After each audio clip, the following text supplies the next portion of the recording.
તન જેટલું ફરતું રહેશે એટલું સ્વસ્થ રહેશે અને મન જેટલું સ્થિર રહેશે એટલું મસ્ત રહેશે.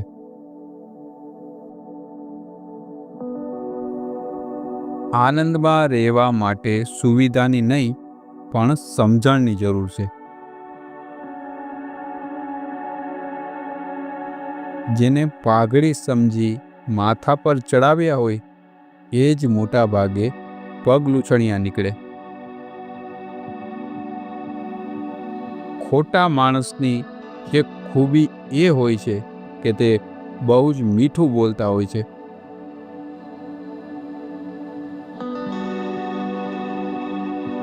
મોટા ભાગે જેની પોતાના ઘરે કોઈ ઇજ્જત નથી હોતી એવા લોકો જ પારકા ઘરની પંચાયત કરતા હોય છે.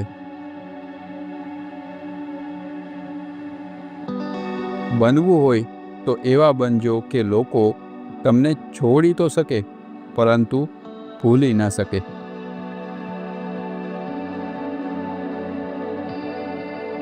સાપને તમે આખી જિંદગી મધ ચટાડો તો પણ તે ઝેર જ ઓકશે. અમુક લોકોનું પણ આવું જ હોય છે.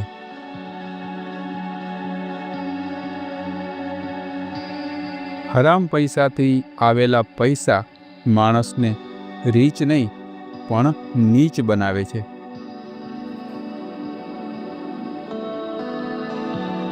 ક્યારે જીદ કરવી અને ક્યારે જતું કરવું એનું નામ સમજણ.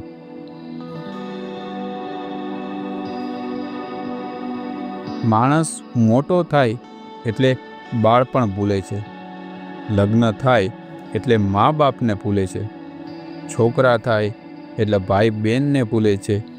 અમીર થાય એટલે ગરીબને ભૂલે છે. અને વૃદ્ધ થાય ત્યારે ભૂલેલું બધું યાદ આવે છે.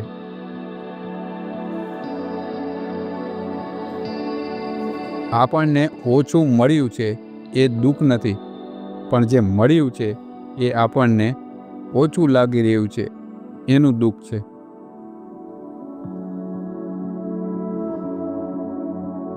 પક્ષીનો માળો જોઈ લો તો સમજાઈ જશે કે એક તણખલું પણ બેકાર નથી જો તમારામાં આવડત હોય તો.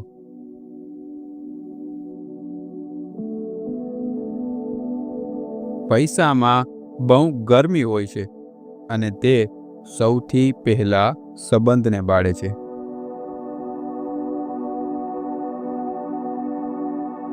ગધેડાની પાછળ અને પૈસાદારની આગળ ન ચાલવું. ગમે ત્યારે લાત આવી શકે.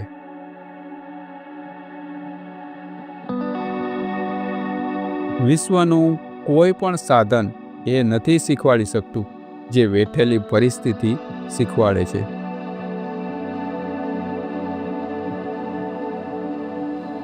સલાહ લેવાની થાય તો ઈમાનદાર માણસની જ લેજો, કારણ કે મતલબી માણસ સલાહ પણ પોતાના મતલબની જ આપશે.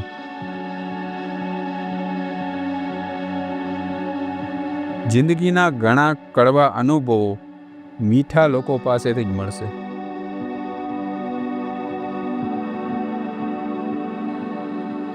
મોંઘા જોડા એ લોકો જ વધુ ખરીદતા હોય છે જેઓ ચાલવાનું બહુ ઓછું રાખતા હોય છે.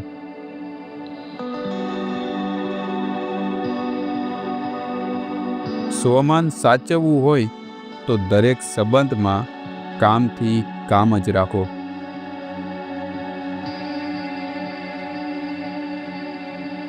માણસ પર વીતેલો ખરાબ સમય ભૂલાઈ જાય છે, પરંતુ ખરાબ સમયમાં ખરાબ વર્તન કરનાર લોકો ભૂલાતા નથી.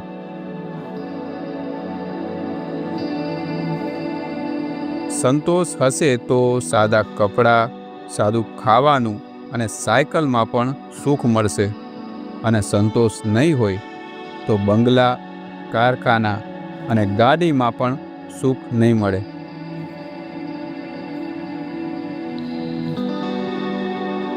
પગમાં ઠોકર વાગે તો માણસ જોઈને ચાલતા શીખે છે, અને મનમાં ઠોકર વાગે તો માણસ સમજીને જીવતા શીખે છે.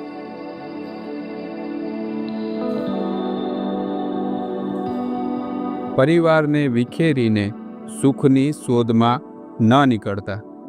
કદાચ સુખ મેળવી લેશો પણ માણી નહીં શકો.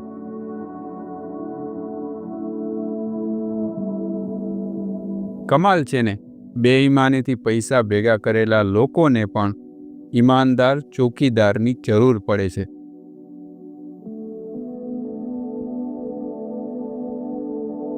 સારા પતિ કે પત્ની એ જ છે જે એકબીજાના વખાણ બધાની સામે કરે અને એકબીજાની ભૂલ એકાંતમાં સમજાવે.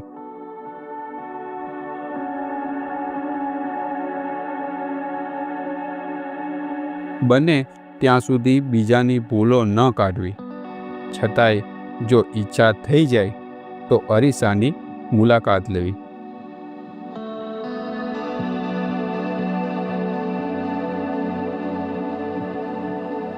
ભૂલ તેને કહેવાય જેમાંથી તમે કાંઈ શીખ્યા ન હોય.